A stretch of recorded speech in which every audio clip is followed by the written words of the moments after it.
All right, let's do some more, talk about some more character stuff that I think is important. Um, I like Wendy. um, Wendy seems like a mess. And she's dealing with a bad situation and a hard situation. But like there's a when she's got the baseball bat and he's harassing her in the big room when they're on the stairs and she's kind of backing up, sort of swinging the bat very amateurishly. She's choked up on the bat. You're supposed to hold a bat with your fist way down on the bat, and she's got it like up here, in the middle, and she's kind of half-heartedly swinging like this. She's not doing a very good job at that bat. That's not how you hold a bat for maximum strength. Um, and, I mean, it's a physics thing, right? You got to hold it on the end and wham. But she's not doing that. She's like, um, but she does hit him in the head. I mean, when she's on the stairs, I thought she was going to get murdered immediately, right? Because she's so weak and scared, and she can barely speak clear sentences. She's so terrified. And he's this strong, vigorous guy. And she really knocks him down. And then she drags him into the pantry, and she locks him in there, which is actually kind of a great plan because it's both a prison for him and he's not going to starve to death. So she doesn't have to go in there to bring him food because that would be where he would grab her.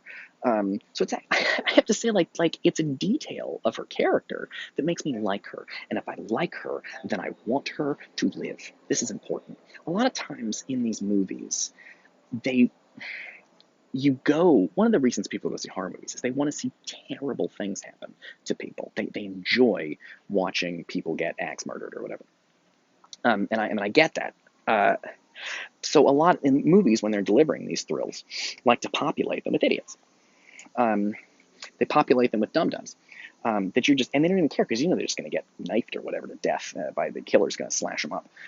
So you don't really care about them. In fact, sometimes these movies, it's like they deserve it. They're so bad and they're so stupid, right? The kids are like, oh, Lama, let's go down to the basement where 12 kids got killed last year with just the illuminating power of a candle on my side.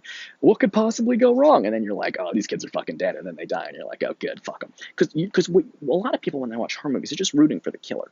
That's why there's like 10 movies starring Jason and a bunch of movies starring Freddy and Freddy Krueger and all of these, there's all these horror movies where you're really just you're there to see bloodshed, and so they put characters in that you don't care that because if you like the characters and they get murdered, it's gonna make you feel bad, and you went to this movie to feel good, and so they want to give you a bunch of dum dums who fucking deserve it, and that's fine. Although I would question, it's interesting to be in a theater full of people who are rooting for the bad guy.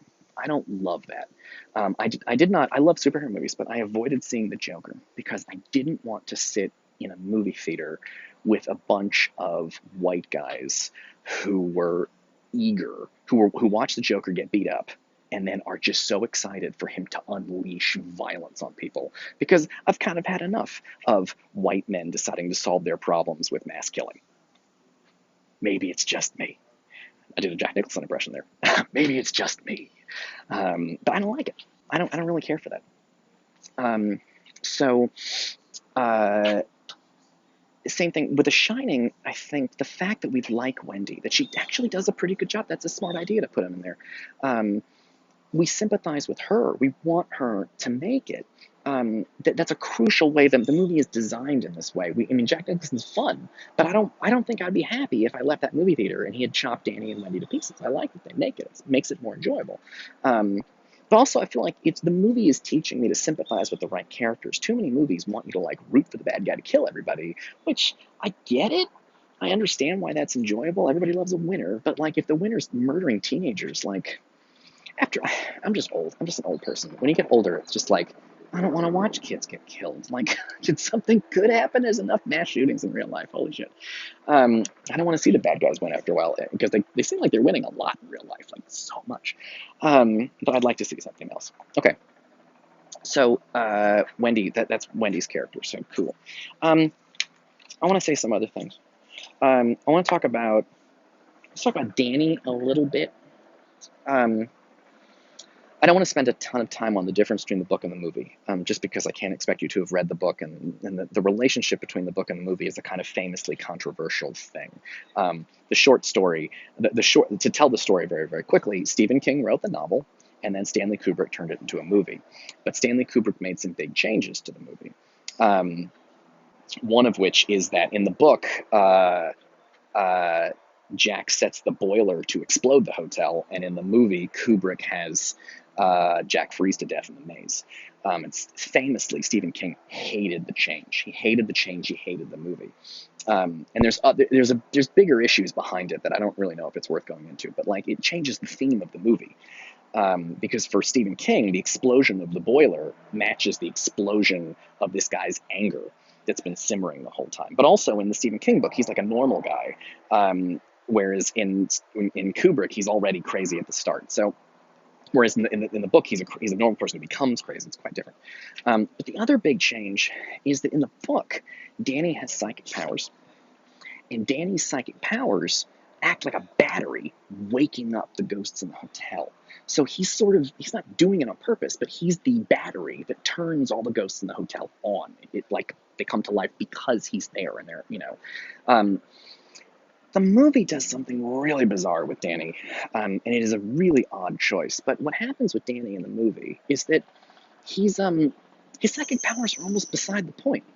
I mean, the ghosts, the sort of hotel, they want Jack to kill his family, but coincidentally, his kid has psychic powers. They don't really serve any purpose in the movie. There's not like Danny's not battling it out with the ghosts and the psychic plane or whatever. It doesn't seem to have a role to play, except this, and this is a strange thing to say. Without Danny's psychic powers, the movie's going to be really boring.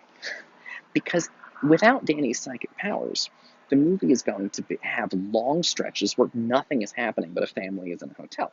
Right? They're just wandering around a hotel, being bored, and Jack's frustrated, and he gets more frustrated. And then, supernatural shit happens. But the supernatural stuff doesn't happen for a while, right? It's deep in the movie that, like, for example, Jack goes to the bar and sees the ghost bartender. That's pretty deep into the film. Without Danny, the whole first half of the movie has nothing exciting going on.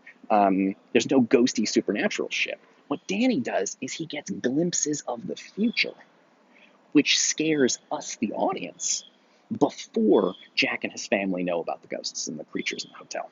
So that's a crucial thing about Danny, is that he makes them, because his psychic powers allow him to see things other people can't see, because his psychic powers allow him to see the future. He gets creepy glimpses of the future he doesn't fully understand, like the blood elevator. At no point in this movie does blood pour out of an elevator and someone's like, holy shit, blood's pouring out of the elevator. It's just a vision he has. Without Danny in the movie, you don't need to do a blood elevator because it's a psychic vision, not an actual event. It's like a metaphor for the bloodshed that's coming, or the two little girls, or all of that stuff.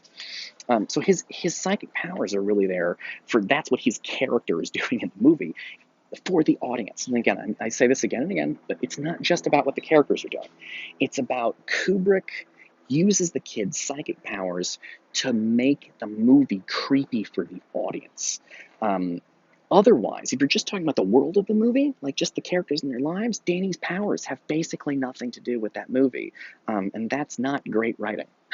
But Danny's powers have a lot to do with the creepy imagery in the film, and I think that's a pretty crucial thing. Okay, good. So I think we're doing pretty good here, and I think what I would like to get to, we're doing good. So I like to kind of keep going through this. All right, good. Let's talk about Halloran for. Oh no, I guess we're kind of really low. Next up, I'm going to talk about Halloran briefly. His character, I think, is worth looking at and thinking about the purpose of and analyzing. I don't have a ton to say about him, but I will pick that up in the next video, and then we're going to move on to talking about the bigger things like the theme and what's going on in the film, and a kind of more. What are the ideas of the film? We're heading towards the home stretch here. Good job. Thanks for watching. Peace.